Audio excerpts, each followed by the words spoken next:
Begin by locating the brake light switch mounted to the bracket in front of the brake pedal. The pedal rests against the plunger on the switch, red arrow, when you are not applying the brakes. There is an electrical connection on the switch closer to the steering wheel, yellow arrow.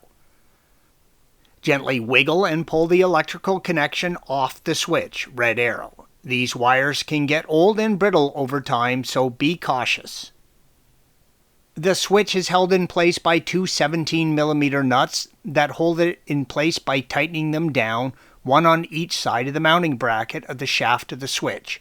Loosen the rear nut first, red arrow. This will allow you to hand hold the front nut and turn the switch out from the mount.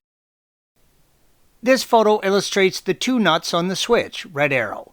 Put one on before installing the switch through the mounting hole. Then thread the other one on once it is in place. Adjust the placement of the switch by moving the nuts back and forth until the plunger on the switch is compressed while the brake pedal is at rest. Then snug up both washers.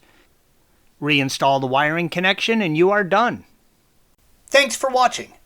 Be sure to subscribe to our channel and check out another video in this series.